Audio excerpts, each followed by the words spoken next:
Hi everyone, welcome to Mama's Tube. So in ethics, which is known as moral philosophy, in philosophy it's also considered as moral philosophy.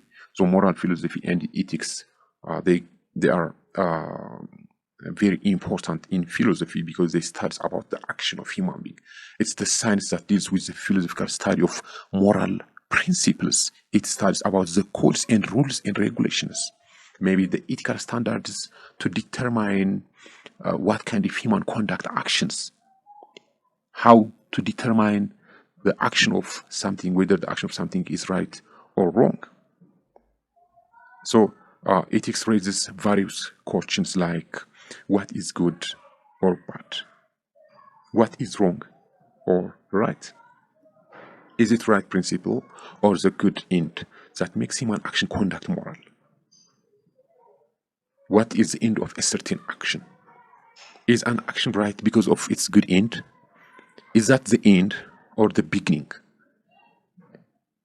Which one is right? How do we calculate whether a certain action is good, right? Is that as the beginning or based on their result, based on their end? The ending and the beginning, that means which one is more important?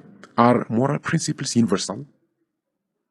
If moral principles are not universal and objective, then why do they vary from place to place, from country to country? Why do they vary? Why they are not universal globally? Why they are conditional or why they are unconditional? These things are studied by this branch of philosophy which is called ethics. What is the ultimate foundation of moral principles? What is that? God? Is that the rules and regulations? Is that the environment? Is that the human being? What is the ultimate foundation of moral principles? Okay, if that's the supernatural, if it's the supernatural God, then human reason, mutual social contract here, social custom, the existence of God. So, what is the ultimate foundation is the central point here. Is that the supernatural God? If so, if God exists and if God is benevolent and omnipotent, then if God is benevolent, why he creates evil things? If God is benevolent, why bad things are happening in our world? Why evil things are happening to us? If God is benevolent, okay, and if God didn't create evil things, then who created them? Who created the evil things? Who brought them to us, to the world?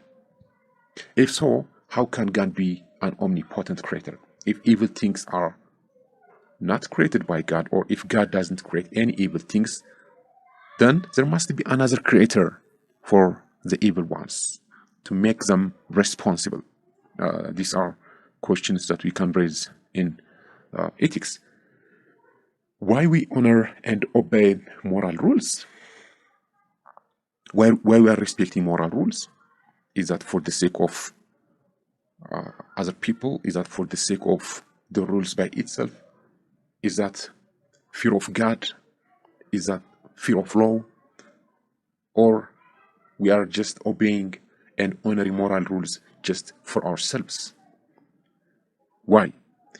For the sake of our own individual benefits, maybe? Or maybe for the sake of others? Then why we are ethical is a central question that you can raise for yourself. You can ask yourself why you are obeying rules and regulations. What are the influences? All right, now let's proceed to the branches of ethics. We have three. We will see three branches of ethics. The first one is normative ethics.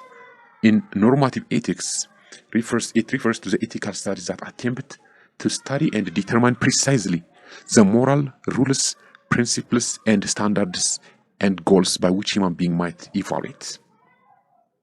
So it studies about the norms of human being. In normative ethics, we have meta-ethics.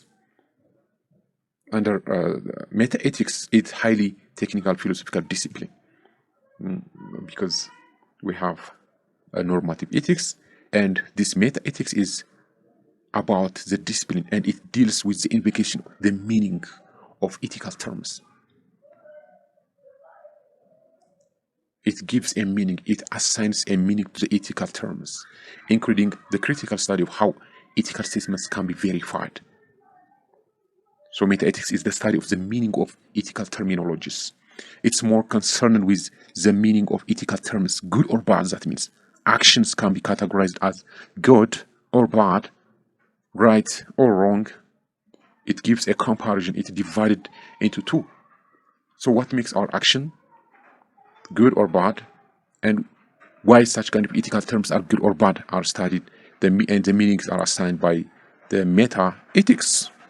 This is all for this video. I hope you got it helpful, and thanks for watching. See you in the next video.